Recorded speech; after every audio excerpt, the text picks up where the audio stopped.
One of the things that I really like about reading a biography is that a wide cast of characters that I otherwise may not have come in contact with or known much about becomes better illuminated. Robert Caro is phenomenal at doing this in his LBJ series. First of all, Caro is a remarkable writer. He's a fantastic researcher, and he has been writing and doing books on LBJ longer than LBJ was in public life. And we're waiting for Robert Caro's last book on LBJ, and we need to get that into publication and on our bookshelves.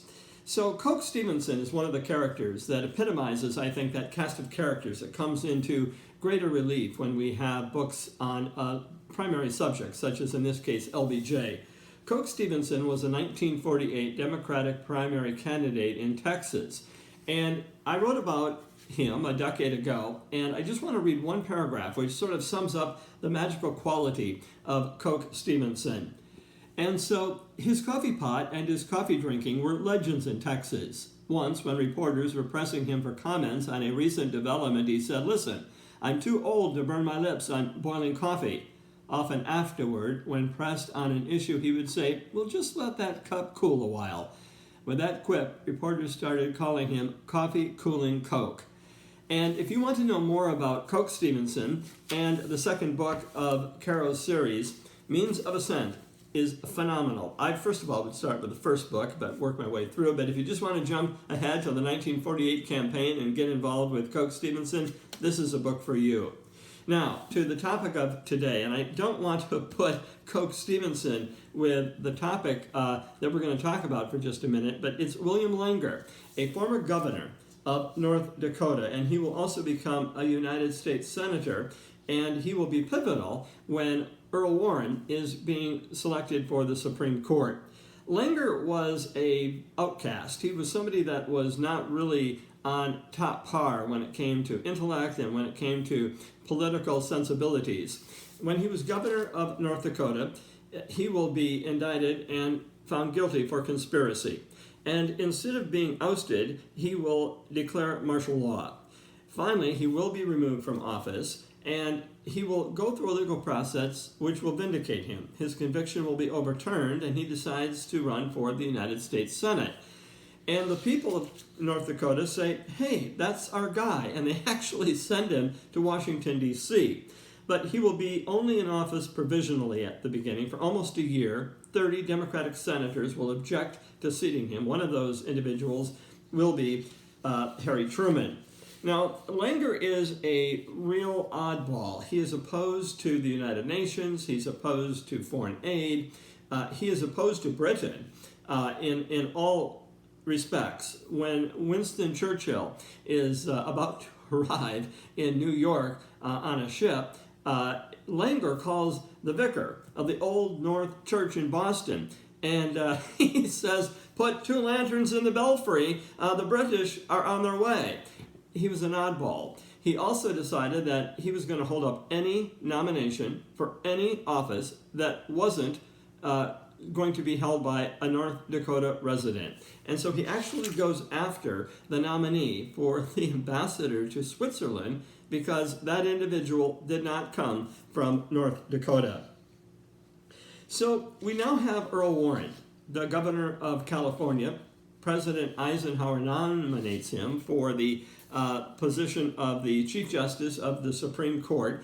And because we have that system in place where seniority selects which person is going to be the chairman of a committee, something that I've long found to be troublesome, we find that we have Langer in the position of the committee chair for the Judiciary Committee.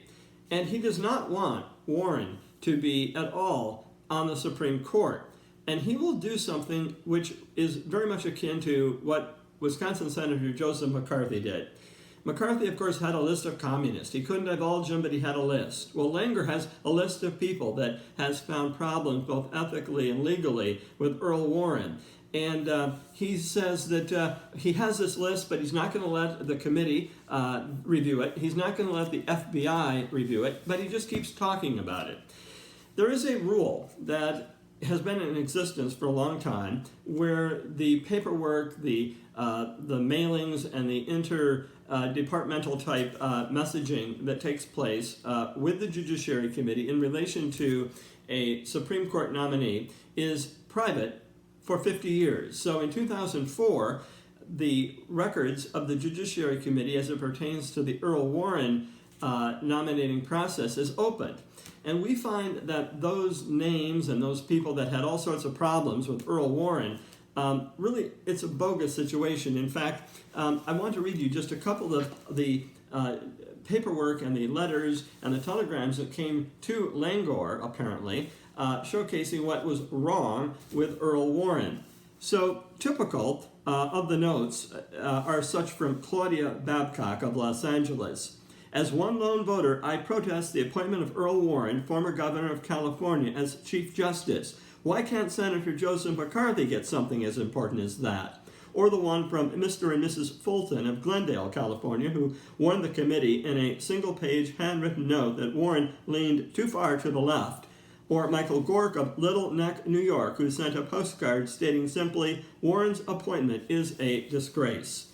In 2004, when the records for the judiciary proceedings for Warren will be able to be opened up and reviewed, it will be found that Langor had a friend that had a sort of a common political type action committee that he had formed, and it was him who had sent many of the messages to the committee or had solicited others to write rather ridiculous comments to the committee, and much of that was a basis for what Langor then said posed such a legal and ethical problem for Earl Warren.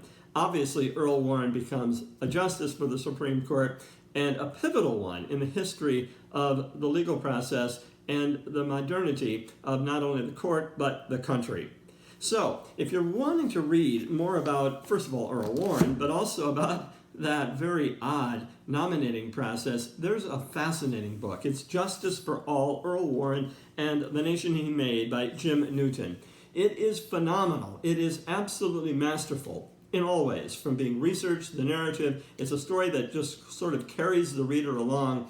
And if you want a slice of America, and really a very big slice of how the court has impacted the nation, really read this book. And also, don't forget to read Robert Carroll, a phenomenal author and means of ascent. Thanks for watching.